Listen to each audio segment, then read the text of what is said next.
ನಾವು ಹೇಳ್ತಾ ಇರೋದು. ಇವತ್ತು 2 ಪ್ರಕರಣಗಳನ್ನು ನಮ್ಮ ಪೊಲೀಸ್ ಇಲಾಖೆಯವರು ದಾಖಲೆ ಮಾಡಿ ವಿಶೇಷವಾದಂಥ ಒಂದು ತಂಡವನ್ನು ಕೂಡ ಸರ್ಕಾರ ರಚನೆ ಮಾಡಿ ತನಿಖೆಯನ್ನು ನಡೆಸಲಿಕ್ಕೆ ಆರಂಭಿಸಿದೆ. ತನಿಖೆ ನಡೆಸಿದಂಥ ಸಂದರ್ಭದಲ್ಲಿ ಬ್ಯಾಂಕಿನ ದೂರಿನಿಂದ CBI ಅವರು ಕೂಡ ಬಂದು ಒಂದು ಪ್ರಕರಣವನ್ನು ದಾಖಲೆ ಮಾಡಿ 3 ಸಂಸ್ಥೆಗಳು ಈ ಪ್ರಕರಣವನ್ನು ವಿಚಾರಣೆ ಮತ್ತು ತನಿಖೆಯನ್ನು ನಡೆಸ್ತಾ ಇದೆ.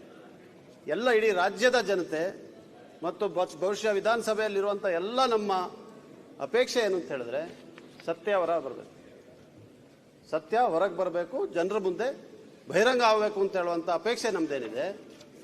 ಇದಕ್ಕೆ ಪೂರಕವಾಗಿ ಎಲ್ಲ ರೀತಿಯಾದಂಥ ತನಿಖೆಯನ್ನು ಆರಂಭಿಸಿದ್ದಾರೆ. ತನಿಖೆ ಕೂಡ ನಡೀತಾ ಇದೆ.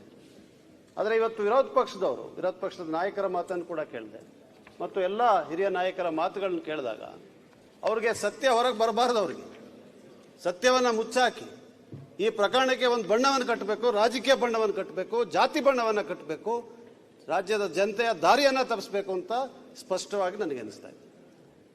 ಇವತ್ತು ಇಡಿ ಅಂತ ಹೇಳುವಂಥ ಒಂದು ಸಂಸ್ಥೆಯನ್ನು ಕೂಡ ಇವತ್ತು ತಂದಿದ್ದಾರೆ. ಈ ಇಡಿ ಸಂಸ್ಥೆಯ ಇತಿಹಾಸವನ್ನು ನಾವು ನೋಡಿದ್ರೆ ಯಾವ್ಯಾವ ರಾಜ್ಯದಲ್ಲಿ ಭಾರತೀಯ ಜನತಾ ಪಕ್ಷ ಸರ್ಕಾರ ರಚನೆ ಮಾಡಲಿಕ್ಕಾಗಿಲ್ವೋ ಅಲ್ಲಾಗುವಂಥ ಎಲ್ಲ ಪ್ರಕರಣಗಳಿಗೆ ಇವ್ರು ಧಾವಿಸ್ತಾರೆ. ಇದು ನಾನು ಹೇಳ್ತಾ ಇಲ್ಲ, ಇದು ಸುಪ್ರೀಂ ಕೋರ್ಟ್ನ ನ್ಯಾಯಾಧೀಶರು ಹೇಳಿರೋದನ್ನ ಕೂಡ ನಾನು ಓದ್ತೀನಿ ಮುಂದೆ. ಅಲ್ಲಿ ಹೋಗಿ ಇವ್ರು ಮಾಡುವಂಥ ತನಿಖೆ ಏನು ಅಂತ ಹೇಳಿದ್ರೆ ಇಲ್ಲಿ ಕರ್ನಾಟಕದಲ್ಲಿ ಈ ವಾಲ್ಮೀಕಿ ನಿಗಮ ಪ್ರಕರಣದಲ್ಲಿ ಆಗ್ತಾ ಇರುವಂಥದ್ದೇ ಆಗ್ತಾ ಇದೆ, ಎಲ್ಲ ಬೇರೆ ರಾಜ್ಯಗಳಲ್ಲಾಗಿದ್ದು ಇಲ್ಲೂ ಕೂಡ ಆಗ್ತಾ ಇದೆ. ಸತ್ಯವನ್ನ ಮುಚ್ಚಿ ದಾರಿ ತಪ್ಪಿಸಿ ಮಾನ್ಯ ಅಧ್ಯಕ್ಷರೇ, ಇದು ವಾಲ್ಮೀಕಿ ಪ್ರಕರಣವನ್ನ ದಾರಿ ತಪ್ಪಿಸಿ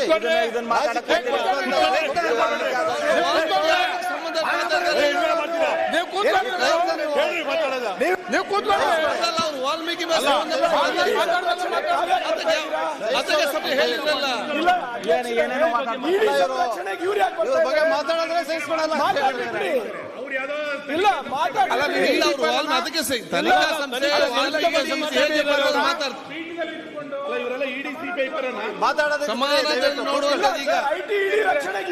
ತನಿಖೆ ಸಂಸ್ಥೆ ಬಗ್ಗೆ ತನಿಖೆ ಸಂಸ್ಥೆ ಬಗ್ಗೆ ಮಾತಾಡ್ಲಿಕ್ಕಲ್ಲ. ಹಿರಿಯ ನ್ಯಾಯವಾದಿಯಾಗಿ ರಾಜ್ಯದಲ್ಲಿ ನಡೀತಾ ಇರೋದ್ ಬಗ್ಗೆ ಮಾತಾಡ್ಬೋದು.